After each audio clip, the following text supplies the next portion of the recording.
नमस्कार, स्वागत है आपका हमारे चैनल पर। मैं हूं आपका दोस्त और आज की हमारी यह विशेष रिपोर्ट्स उन लाखों परिवारों के लिए है जिनकी आर्थिक रीढ़ की हड्डी सरकारी पेंशन पर टिकी है।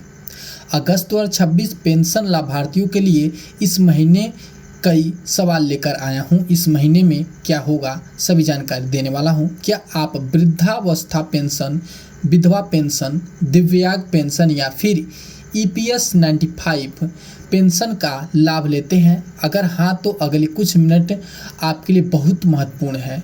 सोशल मीडिया और व्हाट्सएप पर इन दिनों दो बातें की बहुत चर्चा हो रही है। पहला, किस पेंशन की किस्त आ चुकी है और किसकी आने वाली है, और दूसरा, क्या सच में EPS 95 पेंशन धारकों को 7500 रुपये मिलने शुरू हो गए हैं, यानी कि 7500 रुपये। आज के इस कार्यक्रम में हम बिना किसी भ्रम के बिल्कुल आसान भाषा में इन सभी सवालों के जवाब देंगे। हम आपको बताएंगे कि अगर आपके खाते में पेंशन नहीं आई है तो आपको तुरंत क्या कदम उठाने चाहिए। इसलिए इस रिपोर्ट्स को अंत तक जरूर देखें, क्योंकि यह जानकारी सीधे आपकी जेब और आपके अधिकारों से जुड़ी है। सबसे पहले बात करते हैं उत्तर प्रदेश में दी जाने वाली सामाजिक सुरक्षा पेंशन की। इसमें मुख्य रूप से 3 योजनाएं आती हैं: वृद्धावस्था पेंशन, निराश्रित महिला यानी विधवा पेंशन और दिव्यांग पेंशन। अक्सर हम देखते हैं कि गांव या मोहल्ले में किसी एक व्यक्ति के बैंक खाते में पेंशन की किस्त आ जाती है और लेकिन दूसरे व्यक्ति के खाते में नहीं। ऐसे में लाभार्थी घबराने लगते हैं कि कहीं उनकी पेंशन तो कट नहीं गई। दोस्तों, यहाँ आपको एक तकनीकी बात समझनी होगी। इन योजनाओं की किस्तें DBT यानी डायरेक्ट बेनिफिट ट्रांसफ़र के माध्यम से भेजी जाती है। जब विभाग भुगतान की प्रक्रिया शुरू करता है तो यह पैसा लाखों खातों में एक साथ नहीं जाता। बैंकों के सर्वर और NPCI national payment corporation of India के नेटवर्क के कारण अलग अलग बैंकों में पैसा पहुंचने में 2 से 3 दिन या कभी कभी 1 हफ्ते का भी समय लग सकता है। इसलिए अगर आपके पड़ोसी के खाते में पैसा आ गया है और आपके मन में, तो घबराएं नहीं। ठीक है, आ गया है तो आप अपने मन में घबराएं नहीं। इसका मतलब यह है बिल्कुल है कि आपका पैसा आएगा, ये नहीं कि नहीं आएगा। आपकी पेंशन बंद नहीं हुई है, ठीक है, घबराने की कोई बात नहीं है। अब तीनों पेंशनों पर अलग अलग नज़र डालते हैं। पहली, वृद्धा पेंशन। अगर आपके इसके लाभार्थी हैं, आप इसके लाभार्थी हैं तो सुनिश्चित करें कि आपका बैंक खाता सक्रिय एक्टिव है। कई बार खाते में लंबे समय तक लेन देन न होने से बैंक उससे फ्रीज कर देता है। दूसरी, निराश्रित महिला यानी विधवा पेंशन। इसमें सबसे ज़रूरी है कि सरकारी रिकॉर्ड्स में आपका विवरण और आपके बैंक खाते की जानकारी बिल्कुल मेल खाती हो। तीसरी, दिव्यांग पेंशन। जुलाई, अगस्त और सितंबर वाली तिमाही किस्त को लेकर लाभार्थी में काफ़ी उत्सुकता है। यह किस्त भी DBT के जरिए ही भेजी जा रही है। अगर आप इन तीनों में से किसी भी योजना का लाभ लेते हैं और किस्त जारी होने के बाद भी पैसा नहीं आया है तो केवल इंतज़ार न करें, अपना पेंशन स्टेटस ऑनलाइन चेक करें। अब बात करते हैं उस मुद्दे पर जिसने सोशल मीडिया पर सबसे ज़्यादा हंगामा मचा रखा है, EPS 95 पेंशन।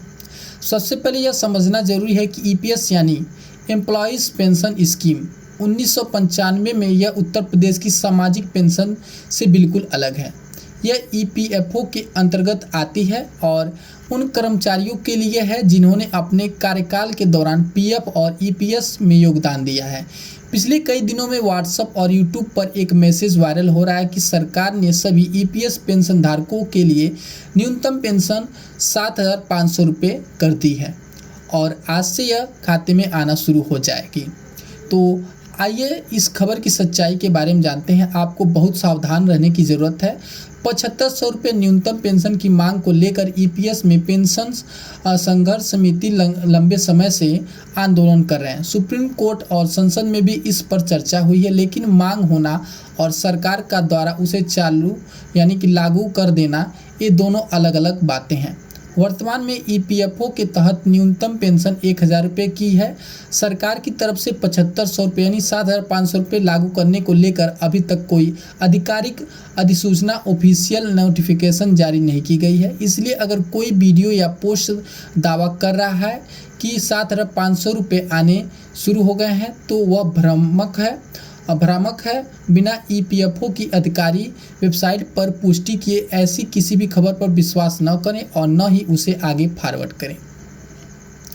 अब सबसे बड़ा और ज़रूरी सवाल, अगर सरकार की तरफ से पेमेंट जारी हो चुका है लेकिन आपके खाते में पेंशन नहीं आए तो आपको क्या करना चाहिए, इसे हम 4 आसान स्टेप में समझेंगे।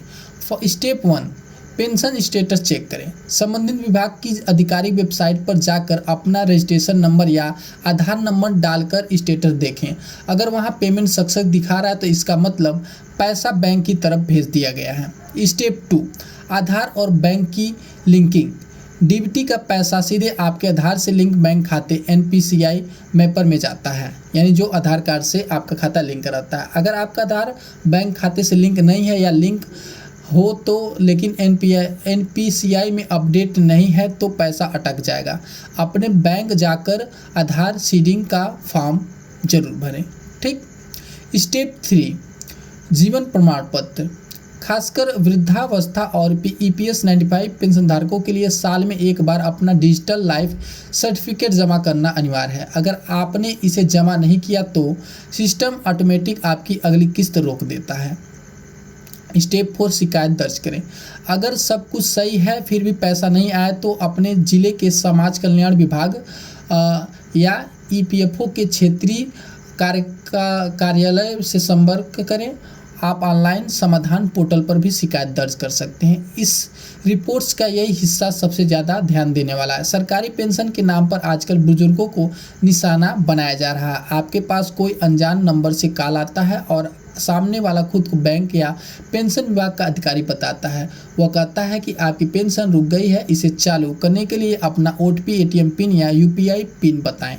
याद रखिए, सरकारी विभाग, ईपीएफओ या आपका बैंक कभी भी फ़ोन करके आपसे ओटीपी या पिन नहीं मांगता। पेंशन दिलाने के नाम पर मांगी गई कोई भी जानकारी आपको सीधे साइबर फ्रॉड का शिकार बना सकती है। अपनी मेहनत की कमाई को ऐसे ठगों से बचाएं। अगर ऐसा कोई कॉल आए तो तुरंत फ़ोन काट दे और 1930 पर साइबर क्राइम की शिकायत दर्ज करें, यानी कि 1930 पर आपको कॉल करना है। तो दोस्तों, आज की इस रिपोर्ट्स में हमने विस्तार से जाना कि उत्तर प्रदेश की सामाजिक पेंशन का भुगतान डीबीटी के जरिए कैसे होता है और किस्त आने में समय क्यों लगता है। हमें ईपीएस 95 पेंशन और 7,500 रुपये वाली वायरल खबर के पीछे की असली सच्चाई को भी आपके सामने रखा है। हमारी आपसे अपील है कि पेंशन से जुड़ी हर खबर को आधिकारिक वेबसाइट पर ज़रूर परखें, यानी देखें। अगर आपको पेंशन स्टेटस सही है तो घबराने की ज़रूरत नहीं है, आपकी किस्त ज़रूर आएगी। अगर आपको हमारी यह जानकारी उपयोगी यानी अच्छी लगी हो, सटीक लगी हो तो यानी अच्छा लगा और जानकारी सही आपको लगा हो तो इस वीडियो को लाइक करें, हमारे चैनल को सब्सक्राइब करें और बेल आइकन को ज़रूर दबाएं और वीडियो को अपने ज़रूरतमंद यार दोस्तों और रिश्तेदारों को ज़रूर शेयर करें ताकि उनको भी यह जानकारी मिल सके। और ऐसे ही लेटेस्ट अपडेट पाने के लिए हमारे चैनल को सब्सक्राइब करें और बेल आइकन ज़रूर दबाएं ताकि कोई भी वीडियो मैं अपलोड करूं तो आपको सबसे पहले मिल सके। तो मिलते हैं आपसे नेक्स्ट वीडियो में।